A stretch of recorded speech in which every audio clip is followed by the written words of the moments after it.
अस्सलामुअलैकुम दोस्तों, आज के लेक्चर में हम एरिथ्रोपोइसिस के बारे में पढ़ेंगे। आज के लेक्चर में हम पहले एरिथ्रोपोइसिस की डिफिनीशन करेंगे, फिर एरिथ्रोपोइसिस के साइट के बारे में पढ़ेंगे कि एरिथ्रोपोइसिस फेटल लाइफ में कहाँ पे होता है और फिर न्यू बॉर्न बेबीज, चिल्ड्रन और एडल्ट्स में कहाँ पे होता है। फिर प्रोसेस ऑफ एरिथ्रोपोइसिस के बारे में पढ़ेंगे और लास्ट में हम वो फैक्टर जो कि एरिथ्रोपोइसिस की नेसेसरी होते हैं उसके बारे में पढ़ेंगे। तो चलो स्टार्ट लेते हैं डिफिनीशन से। एरिथ्रोपोइसिस वो प्रोसेस है जिसमें हम रेड ब्लड सेल की ओरिजिन, डेवलपमेंट और इसके मैच्योरेशन के बारे में पढ़ते हैं, जबकि हीमोपोइसिस और हेमेटोपोइसिस वो प्रोसेस हैं जिसमें हम सारे ब्लड सेल्स की ओरिजिन, डेवलपमेंट और मैच्योरेशन के बारे में पढ़ते हैं। एरिथ्रोपोइसिस में हम सिर्फ एरिथ्रोसाइट की ओरिजिन, डेवलपमेंट और मैच्योरेशन के बारे में पढ़ते हैं, जबकि हीमोपोइसिस और हेमेटोपोइसिस में हम सारे जितने भी ब्लड सेल्स हैं जैसे कि प्लेटलेट्स, वाइट ब्लड सेल्स, इन सब के बारे में, इसकी ओरिजिन के बारे में, इसके डेवलपमेंट के बारे में और इसकी मैच्योरेशन के बारे में पढ़ते हैं। Site of erythropoiesis. Fetal life में एरिथ्रोपोइसिस 3 स्टेजेस में होता है। पहला जो स्टेज है इसको मेसोब्लास्टिक स्टेज कहा जाता है। मेसोब्लास्टिक स्टेज इंट्रायूट्राइन लाइफ के फर्स्ट 2 मंथ में होता है। इसमें रेड ब्लड सेल की प्रोडक्शन याक सेक के मेसेंकाइम में होती है। याक सेक एक मेम्ब्रेनस सेक है जो कि एम्ब्रियो के साथ अटैच होती है। Hepatic stage. हेपेटिक स्टेज में रेड ब्लड सेल की प्रोडक्शन लीवर में होती है। इसके साथ साथ स्प्लीन और लिम्फाइड आर्गन भी हेपेटिक स्टेज में रेड ब्लड सेल की प्रोडक्शन के लिए रिस्पॉन्सिबल होते हैं। ये 3rd मंथ से लेके 6 मंथ तक होता है। फिर है माइलाइड स्टेज। माइलाइड स्टेज इंट्रायूट्राइन लाइफ के लास्ट 3 मंथ में होता है, मीन्स 7th, 8th और 9th मंथ में होता है। इसमें रेड ब्लड सेल की प्रोडक्शन रेड बोन मेरो और लीवर में होती है। न्यू बॉर्न बेबीज, चिल्ड्रन और एडल्ट्स में रेड ब्लड सेल्स की प्रोडक्शन रेड बोन मेरो में होती है। 20 ईयर्स के एज तक रेड ब्लड सेल की प्रोडक्शन लॉन्ग बोन्स और फ्लैट बोन्स के रेड बोन मेरो में होती है। After the age of 20 years के बाद रेड ब्लड सेल की प्रोडक्शन मेम्ब्रेनस बोन्स जैसे कि vertebra, sternum, ribs, scapula, iliac bones and skull bones और लॉन्ग बोन्स की एंड में होती है, मीन्स मेम्ब्रेनस बोन्स और लॉन्ग बोन्स की एंड में होती हैं। तो 20 ईयर्स के एज के बाद लॉन्ग बोन्स की डायफिसिस में, लॉन्ग बोन्स की शेफ्ट में बहुत ज़्यादा फैट की डिपोजिशन हो जाती हैं, जिसकी वजह से ये येलो बोन मेरो की डेवलपमेंट करा लेता है और ये अपना एरिथ्रोपोइटिक फंक्शन लॉस कर लेता है। एडल्ट्स में अगर बोन मेरो की फाइब्रोसिस हो जाए तो रेड ब्लड सेल की जो प्रोडक्शन है वो स्प्लीन और लीवर में होती है। 75% जो बोन मेरो है वो ल्यूकोसाइट की प्रोडक्शन के लिए रिस्पॉन्सिबल है, मींस वाइट ब्लड सेल्स की प्रोडक्शन के लिए रिस्पॉन्सिबल है, जबकि 25% bone marrow erythrocyte means red blood cell की प्रोडक्शन के लिए रिस्पॉन्सिबल है। लेकिन फिर भी ल्यूकोसाइट की कंसंट्रेशन एरिथ्रोसाइट के मुकाबले में कम होती है और इसकी रेशियो 1:500 है। इसका मतलब ये है कि एरिथ्रोसाइट की कंसंट्रेशन ल्यूकोसाइट के मुकाबले में 500 टाइम्स ज़्यादा होती है और इसकी मेन रीज़न क्या है कि ल्यूकोसाइट की जो लाइफ स्पेन है वो 1 to 10 डेज है और एरिथ्रोसाइट की लाइफ स्पेन 120 डेज है। मीन्स ल्यूकोसाइट की लाइफ स्पेन कम है, ल्यूकोसाइट की जो डिस्ट्रक्शन है वो बहुत जल्दी होती है, तो इस वजह से ल्यूकोसाइट की कंसंट्रेशन कम होती है एज़ कम्पेयर टू एरिथ्रोसाइट। तो एज अ रिज़ल्ट ल्यूकोसाइट की कंसंट्रेशन मेंटेन करने के लिए ज़्यादा से ज़्यादा ल्यूकोसाइट की प्रोडक्शन करनी होगी। Process of erythropoiesis. Stem cells. Stem cells उस सेल को कहते हैं जो कि अपने आप को रिन्यू कर सकते हो, सेल्फ रिन्यूअल हो और एक स्पेशलाइज सेल में डिफ्रेंशिएट हो सकते हो। सेल्फ रिन्यूअल का मतलब ये है कि जब स्टेम सेल बूढ़े हो जाते हैं तो वो अपने आप की डिस्ट्रक्शन करा लेते हैं और इस डिस्ट्रक्टेड सेल्स को फिर न्यू सेल्स रिप्लेस करा लेते हैं। हेमेटोपोइटिक स्टेम सेल्स उस स्टेम सेल को कहते हैं जिससे ब्लड सेल्स की प्रोडक्शन होती है। हेमेटोपोइटिक स्टेम सेल्स जो कि बोन मेरो में प्रेजेंट होते हैं इसको uncommitted pluripotent haematopoietic stem cells कहा जाता है। प्लुरिपोटेंट हेमेटोपोइटिक स्टेम सेल्स वो स्टेम सेल्स हैं जो कि all type of blood vessels की प्रोडक्शन के लिए रिस्पॉन्सिबल होते हैं। Uncommitted pluripotent haematopoietic stem cells का मतलब ये है कि अर्ली स्टेजेस में प्लुरिपोटेंट हेमेटोपोइटिक स्टेम सेल्स जो है ये इसकी डिज़ाइनेशन नहीं होती, ये एक particular type of blood cells की फॉर्मेशन के लिए डिज़ाइन नहीं होते, तो इस वजह से इसके पता नहीं चलता कि ये किस सेल्स की प्रोडक्शन कर पाएगी। लेकिन committed pluripotent haematopoietic stem cell का मतलब ये है कि इसकी स्पेशल डिज़ाइनेशन हो जाती है और एक ख़ास ब्लड सेल्स की प्रोडक्शन के लिए रिस्पॉन्सिबल होते हैं। और ये committed pluripotent haematopoietic stem cell फिर 2 टाइप्स के हैं। एक है लिम्फाइड स्टेम सेल्स जो कि लिम्फोसाइट्स और नेचुरल किलर सेल की प्रोडक्शन के लिए रिस्पॉन्सिबल होती हैं। लिम्फोसाइट का मतलब है टी सेल्स और B cells. Colony forming blastocyst, ये जो स्टेम सेल्स है ये माइलाइड सेल्स की प्रोडक्शन के लिए रिस्पॉन्सिबल होते हैं। लिम्फोसाइट के अलावा सारे ब्लड सेल्स को माइलाइड सेल्स कहा जाता है। इसको कॉलोनी का नाम इस वजह से दिया गया है कि जब इसकी कल्चरिंग हो जाती है तो ये कॉलोनी यानी ग्रुप बना लेते हैं। Different units of colony forming cells are colony forming unit erythrocyte. Colony forming unit erythrocyte जो है ये एरिथ्रोसाइट की प्रोडक्शन के लिए, इसके डेवलपमेंट के लिए रिस्पॉन्सिबल है। कॉलोनी फार्मिंग यूनिट ग्रेनुलोसाइट और मोनोसाइट, ये ग्रेनुलोसाइट और मोनोसाइट की प्रोडक्शन के लिए रिस्पॉन्सिबल है। ग्रेनुलोसाइट में पैरों न्यूट्रोफिल्स, बेसोफिल्स और ईओसिनोफिल्स आते हैं।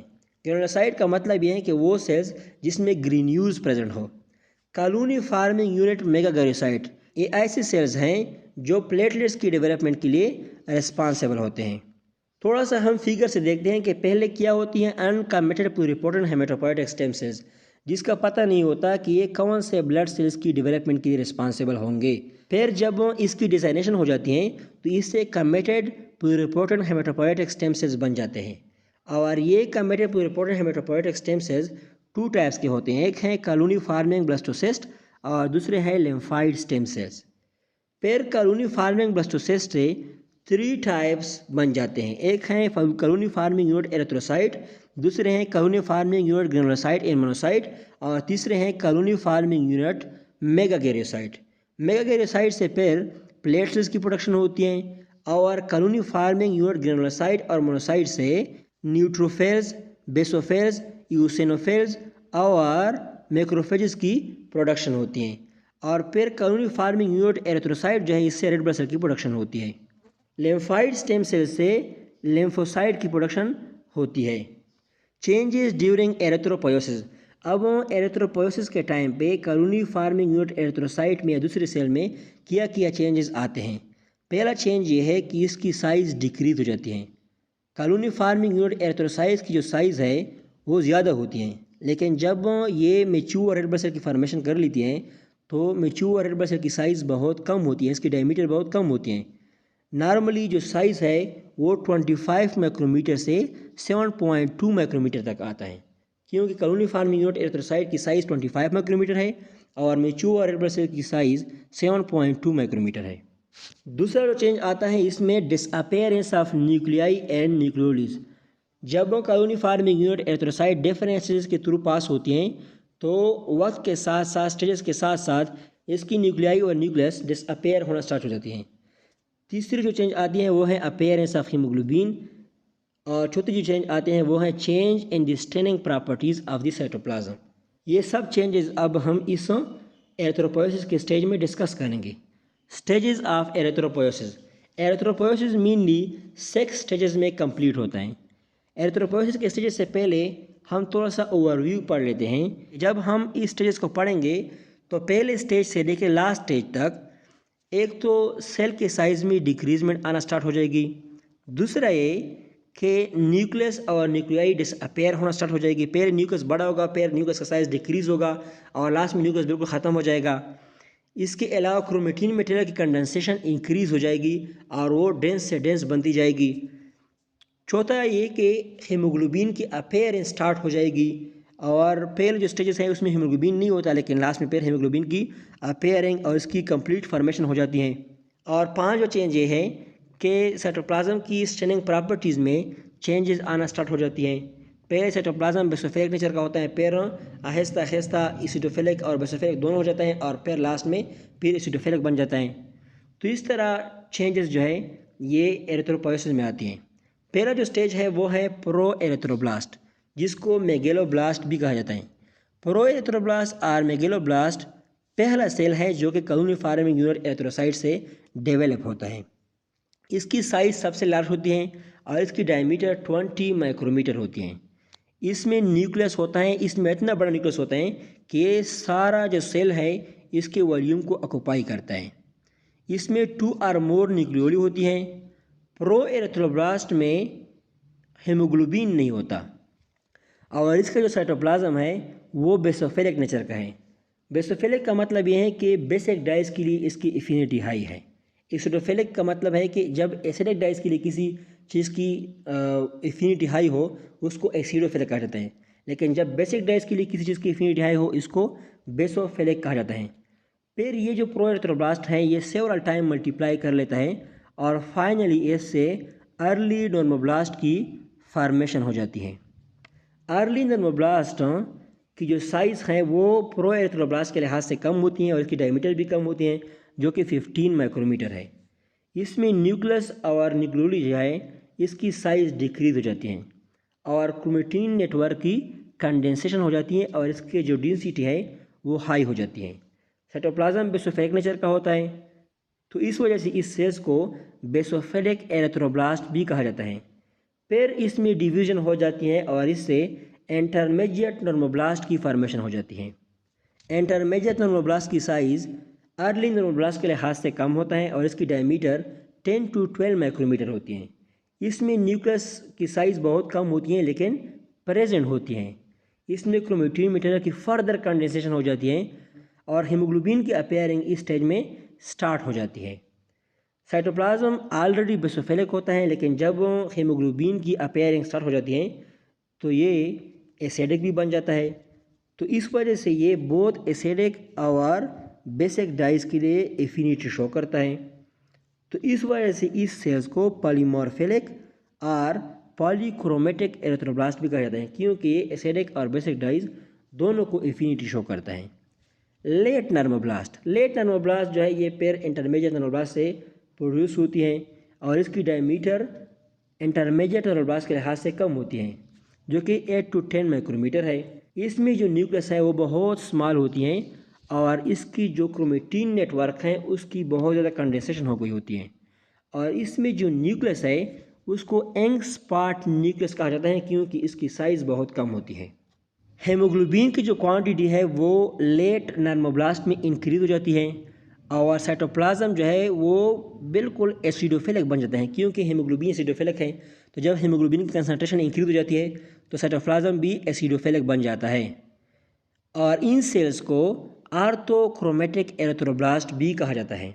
लेट नॉर्मोब्लास्ट की जो लास्ट स्टेज है उसमें फिर न्यूक्लियस की डिसइंटीग्रेशन हो जाती है, वो न्यूक्लियस डिसअपेयर हो जाता है। तो वो प्रोसेस जिसके थ्रू न्यूक्लियस की डिसअपेयरिंग हो जाती है उसको पेक्नोसिस कहा जाता है। फिर ये जो लेट नॉर्मोब्लास्ट हैं इससे रेटिकुलोसाइट की फॉर्मेशन हो जाती है। रेटिकुलोसाइट जो है इसको इमैच्योर रेड ब्लड सेल भी कहा जाता है। इसकी जो डायमीटर है, इसका जो साइज़ है वो स्लाइटली लार्जर होता है as compare to mature red blood cells. इसके साइटोप्लाज्म में जो डिसइंटीग्रेटेड ऑर्गेनेल्स है, जो डिस्ट्रॉयड ऑर्गेनेल्स हैं, उसके कुछ रेमनेंट्स रह गए होते हैं और वो रेमनेंट्स रेटिकुलर नेटवर्क और रेटिकुलम की फॉर्मेशन कर लेते हैं। तो इसके साइटोप्लाज्म में जो रेटिकुलर नेटवर्क और रेटिकुलम होता है वो बेसिकली डिसइंटीग्रेटेड ऑर्गेनेल्स के रेमनेंट्स से बना हुआ होता है। इसमें रेटिकुलर नेटवर्क की प्रेजेंस की वजह से इसको रेटिकुलोसाइट कहा जाता है और ये रेटिकुलोसाइट सुप्रावाइटल स्टेन से स्टेन होती है।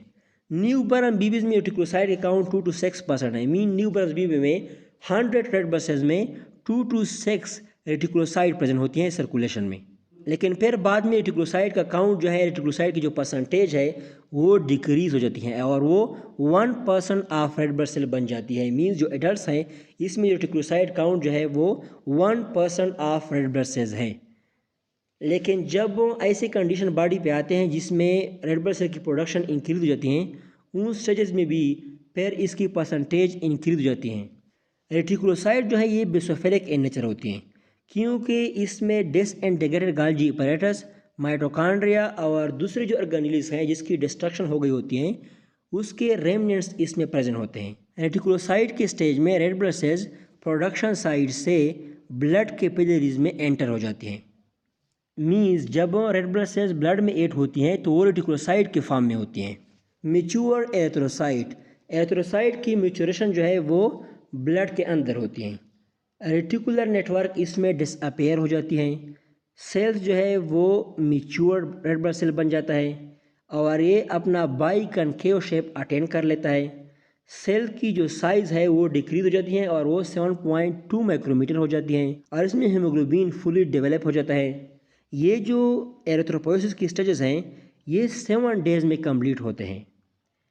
5 डेज़ जो है वो प्रो एरिथ्रोब्लास्ट से लेके रेटिकुलोसाइट तक लगते हैं और फिर रेटिकुलोसाइट से मैच्योर रेड ब्लड सेल की जो फॉर्मेशन होती है वो 2 डेज़ में होती हैं। फैक्टर्स नेसेसरी फॉर एरिथ्रोपोइसिस, अब कौन कौन से फैक्टर है जो कि एरिथ्रोपोइसिस के लिए नेसेसरी हैं। 3 टाइप्स ऑफ फैक्टर इसके लिए नेसेसरी है। एक है स्टिमुलेटिंग फैक्टर जो कि रेड ब्लड सेल की प्रोडक्शन को स्टिमुलेट करता हो। दूसरा है मैच्योरेशन फैक्टर, मैच्योरेशन फैक्टर वो फैक्टर है जो कि रेड ब्लड सेल की मैच्योरेशन करा लेते हो, मीन्स रेटिकुलोसाइट से मैच्योर रेड ब्लड सेल की फॉर्मेशन करा लेते हो। और तीसरा जो है वो है factor necessary for haemoglobin formation. Stimulating factor, stimulating factor में सबसे इम्पॉर्टेंट जो फैक्टर है वो है हाइपॉक्सिया। जब ऑक्सीजन की अवेलेबिलिटी टिश्यू को डिक्रीज हो जाती है तो इस कंडीशन को हाइपॉक्सिया कहा जाता है। और हाइपॉक्सिया सबसे इम्पॉर्टेंट स्टिमुलेटिंग फैक्टर है फॉर एरिथ्रोपोइसिस, क्योंकि ये किडनी में एरिथ्रोपोइटिन की सिक्रीशन को और इसके प्रोडक्शन को इंक्रीज कर देती हैं और यही एरिथ्रोपोइटिन पेयर बोन मेरो पे एक्ट करता है और वहाँ पे रेड ब्लड सेल की प्रोडक्शन को इंक्रीज करा देता है। अब ये तहकीक हो गई है, ये साबित हो गए हैं कि हाइपॉक्सिया के टाइम पे जो एरिथ्रोपोइटिन की प्रोडक्शन इंक्रीज होती है इसके लिए एक ट्रांसक्रिप्शन फैक्टर की ज़रूरत होती है जिसे हाइपॉक्सिया इंड्यूसिबल फैक्टर कहा जाता है। हाइपॉक्सिया इंड्यूसिबल फैक्टर ये एक ऐसा ट्रांसक्रिप्शन फैक्टर है जो कि एक ऐसी जीन की ट्रांसक्रिप्शन को, इसके प्रोडक्शन को इंक्रीज करा लेता है जो कि प्रोटीन से एरिथ्रोपोइटिन की फॉर्मेशन करा लेता है। एरिथ्रोपोइटिन, एरिथ्रोपोइटिन एक ऐसा हार्मोन है जो कि किडनी से प्रोड्यूस होता है और फिर बोन मेरो पे एक्ट करता है और वहाँ पे रेड ब्लड सेल की प्रोडक्शन को इंक्रीज करा लेता है। तो ये एरिथ्रोपोइटिन भी एरिथ्रोपोइसिस के लिए एक इम्पॉर्टेंट स्टिमुलेटिंग फैक्टर है। इसको हीमोपोइटिन और एरिथ्रोसाइट स्टिमुलेटिंग फैक्टर भी कहा जाता है। एरिथ्रोपोइटिन 165 अमाइनो एसिड पर मुश्तमिल होता है और ये mainly peritubular capillaries of kidney में प्रोड्यूस होता है। पेरीट्यूबुलर कैपिलरीज वो कैपिलरीज होते हैं जो कि निफ्रॉन के ट्यूब्यूल को सराउंड करते हैं। इसके अलावा स्मॉल क्वांटिटी में एरिथ्रोपोइटिन लीवर और ब्रेन में भी प्रोड्यूस होता है। इसके लिए स्टिमुलेंट क्या है, हाइपॉक्सिया जो है वो सबसे इम्पॉर्टेंट स्टिमुलेंट है एरिथ्रोपोइटिन की सिक्रीशन के लिए। एक्शन ऑफ एरिथ्रोपोइटिन, एरिथ्रोपोइटिन जो है ये न्यू रेड ब्लड सेल्स की फॉर्मेशन करा लेता है और इसको सर्कुलेशन में रिलीज करा देता है। जब एरिथ्रोपोइटिन की सिक्रीशन हो जाती है तो वो 4 to 5 डेज बाद अपना एक्शन शो करता है, मीन्स ये रैपिडली अपना एक्शन शो नहीं कर सकता। अब एरिथ्रोपोइटिन कौन कौन से प्रोसेस को प्रमोट करता है। पहला ये कि ये कॉलोनी फार्मिंग यूनिट एरिथ्रोसाइट से प्रो एरिथ्रोब्लास्ट की फॉर्मेशन को इंक्रीज करा देता है। दूसरा ये कि ये प्रो एरिथ्रोब्लास्ट को फिर मैच्योर रेड ब्लड सेल में कन्वर्ट करा लेता है, मीन्स एरिथ्रोपोइसिस की जितनी भी स्टेजेस हैं उसको स्टिमुलेट करा देता है। और तीसरा इसका इम्पॉर्टेंट एक्शन ये है कि ये मैच्योर एरिथ्रोसाइट को ब्लड में रिलीज करा देता है। थायरोक्सिन, थायरोक्सिन एक मेटाबॉलिक हार्मोन है लेकिन जब इसकी सिक्रीशन हो जाती है तो ये एरिथ्रोपोइसिस को स्टिमुलेट करा लेता है। इसका सबसे बड़ा सबूत यह है कि जब भी हाइपरथायराइडिज्म होती है, मीन्स थायरोक्सिन की सिक्रीशन इंक्रीज हो जाती है, तो इसके साथ साथ पॉलीसिथेमिया भी हो जाती है, मीन्स रेड ब्लड सेल की काउंट भी ब्लड में इंक्रीज हो जाती है। Role of sex hormone, testosterone puberty के बाद एरिथ्रोपोइटिक एक्शन को स्मॉल अमाउंट में इंक्रीज करा लेता है, लेकिन एस्ट्रोजन का जो एक्शन है वो क्लियरली अंडरस्टूड नहीं है। इसके अलावा इनिमल्स में एस्ट्रोजन जो है ये एरिथ्रोपोइसिस को इनहिबिट करा लेता है। Haematopoietic growth factor, haematopoietic growth factor को ग्रोथ इंड्यूसर भी कहते हैं और इसमें क्या आते हैं, इसमें इंटरल्यूकिन और स्टेम सेल फैक्टर आते हैं। स्टेम सेल फैक्टर को स्टील फैक्टर भी कहा जाता है। ये जो हेमेटोपोइटिक ग्रोथ फैक्टर है ये प्लुरिपोटेंट हेमेटोपोइटिक स्टेम सेल्स की प्रोलिफरेशन को, इसकी नंबरिंग को इंक्रीज करा देते हैं। Interleukin 1 basically glycoprotein in nature है जो कि साइटोकिन फैमिली से ताल्लुक़ रखते हैं। ये मेनली इन्फ्लेमेशन में रोल परफॉर्म करते हैं, लेकिन यहाँ पे हेमेटोपोइसिस में भी रोल परफॉर्म करते हैं। वो इंटरल्यूकिन जो कि एरिथ्रोपोइसिस में इन्वॉल्व है उसमें इंटरल्यूकिन 3, इंटरल्यूकिन 6 और इंटरल्यूकिन 11 आते हैं। इंटरल्यूकिन 3 को टी सेल्स सेक्रेट करती हैं, इंटरल्यूकिन 6 को T cells, endothelial cells of blood vessels and macrophages secrete करती हैं। इंटरल्यूकिन 1 को ओस्टियोब्लास्ट जो कि इमैच्योर बोन सेल्स है वो उसकी सिक्रेशन करा लेती है। विटामिन्स, अब कौन कौन से विटामिन हैं जो कि एरिथ्रोपोइसिस के लिए रिस्पॉन्सिबल है, जो कि एरिथ्रोपोइसिस के लिए ज़रूरी होते हैं। अब अगर इस विटामिन की डिफिशियंसी आ जाए तो ये एनीमिया काज कर सकते हैं, और इसके अलावा जो एसोसिएटेड डिसऑर्डर हैं इस विटामिन के साथ वो काज हो सकती हैं। विटामिन जो कि एरिथ्रोपोइसिस की नेसेसरी है उसमें पहला विटामिन है विटामिन B3। विटामिन B3 की अगर डिफिशियंसी आ जाए तो ये एनीमिया और फेलेग्रा काज कर सकते हैं। फेलेग्रा एक ऐसी डिजीज़ है जिसमें स्किन की लेजन हो जाती हैं, डायरिया हो जाते हैं, वीकनेस हो जाते हैं, नर्वसनेस और डिमेंशिया हो जाती है। डिमेंशिया मीन्स मेमोरी प्रॉब्लम हो जाती है। विटामिन B6, अब अगर विटामिन B6 की डिफिशियंसी आ जाए तो ये एनीमिया और पेरिफेरल न्यूरोपैथी काज करती हैं। पेरिफेरल न्यूरोपैथी वो कंडीशन है जिसमें नर्व्स को कोई डैमेज हो जाए या नर्व्स में कोई डिजीज़ अपेयर हो जाए। विटामिन C, अगर विटामिन C की डिफिशियंसी आ जाए तो एनीमिया और स्कारवी हो सकती हैं। स्कारवी एक ऐसी डिजीज़ है जिसमें कोलेजन की जो सिंथेसिस है वो इम्पेयर हो जाती है, जिसकी वजह से स्किन की रफनेस हो जाती है, ब्लीडिंग गम, मसूड़ों से खून आना स्टार्ट हो जाते हैं, लूजनिंग ऑफ टीथ जो मसूड़ों में प्रेजेंट होता है उसकी लूजनिंग हो जाती है और इजीली ये रिमूव हो जाता है। पुअर वाउंड हीलिंग, अगर इस पेशेंट को ज़ख्म लग जाए तो इस वाउंड की हीलिंग में बहुत ज़्यादा टाइम लगता है। बोन पेन होती है, लेथर्जी होती है और इमोशनल चेंजेस होते हैं। विटामिन D, अगर विटामिन D की डिफिशियंसी आ जाए तो एनीमिया और रिकेट्स काज करती हैं। रिकेट्स एक बोन डिजीज़ है जिसमें बोन की वीकनेस हो जाती है और ये विटामिन D की डिफिशियंसी की वजह से होती है। विटामिन E की डिफिशियंसी अगर आ जाए तो ये एनीमिया और माल न्यूट्रिशन काज करती है, मीन्स पेशेंट को न्यूट्रिएंट्स की कमी होती है। मैच्योरेशन फैक्टर, अब कौन कौन से फैक्टर है जो कि इस एरिथ्रोसाइट की मैच्योरेशन के लिए रिस्पॉन्सिबल होते हैं। पहला जो फैक्टर है वो है विटामिन B12 जिसको सायानोकोबालामीन का भी कहा जाता है। विटामिन B12 एक इम्पॉर्टेंट मैच्योरेशन फैक्टर है जो कि एरिथ्रोपोइसिस के लिए नेसेसरी होता है।